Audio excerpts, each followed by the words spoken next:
Los Angeles, Grand Union Station. On the evening of August 8, 1997, 294 passengers made their way onto the waiting train.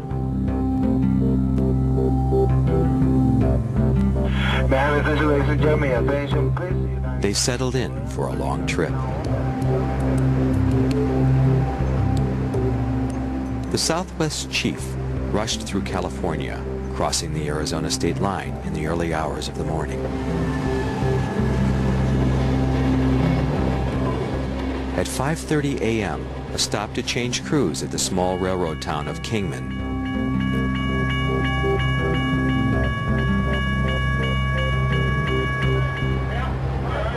Nothing unusual about this run, except the weather.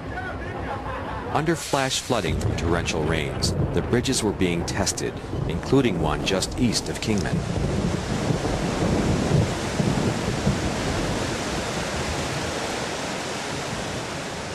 The railroad did dispatch an inspector in order to assess the bridge, make a visual inspection.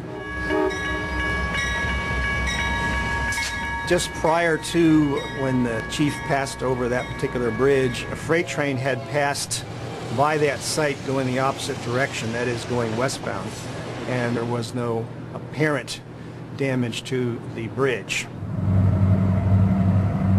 Like the boat train 112 years earlier, the Southwest Chief was heading blindly into danger. Instead of 45 miles an hour, this train was doing 90 as it thundered toward the bridge. The locomotive crew did see the dip in the track, but of course they were far too close to stop before crossing the bridge.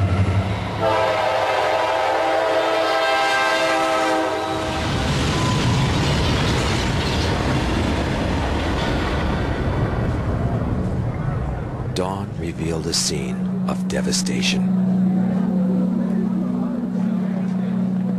Amid panic and confusion, rescuers radioed for additional help. Early reports had at least 8 passengers dead, many more injured. The torrent had washed away most of the bridge, leaving just the metal rails to support the weight of the train. Where the timber supports had been, now one of the Southwest Chief's sleeper cars straddled the gap. But as the sun climbed higher, everyone at the scene began to view things in a new light. Doctors took a head count at Kingman High School, where the injured had been taken. A passenger list was found.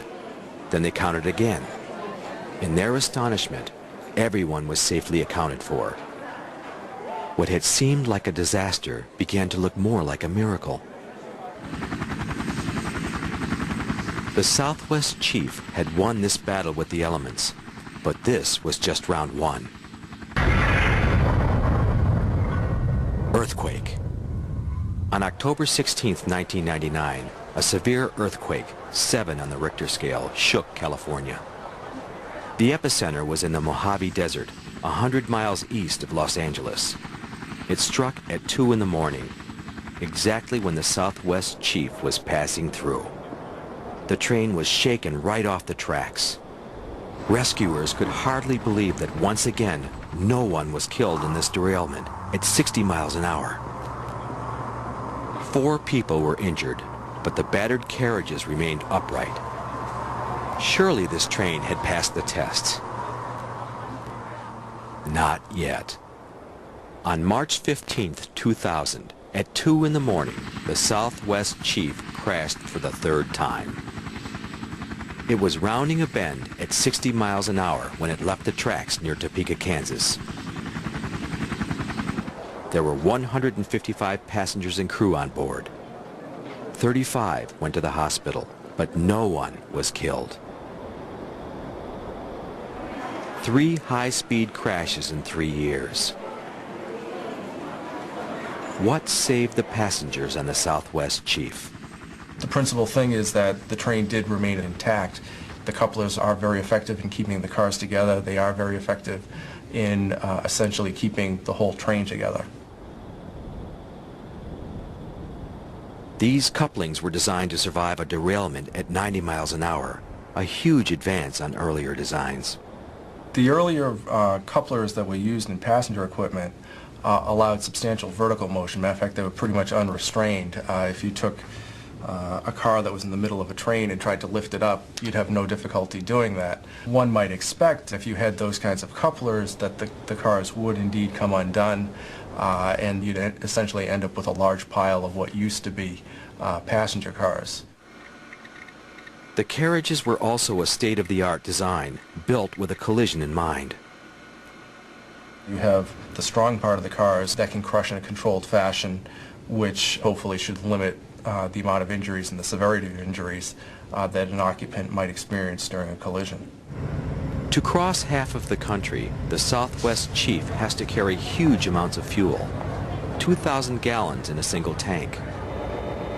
Fire can turn a derailment into a disaster, but the train had fuel tanks of a brand new design. And this particular train has fuel tanks which are located up inside the car body itself rather than a frame-suspended fuel tank which we've seen on earlier equipment. Having more ground clearance provides for space that debris and track that is damaged in a derailment to harmlessly pass beneath the locomotive and hence not puncture the fuel tank. It may be the unluckiest train in the world, but it just might be the toughest too. The Southwest Chief proved the benefits of designing for a disaster, proved how far we've come in the 150 years since the boat train ran off the bridge and shattered into pieces.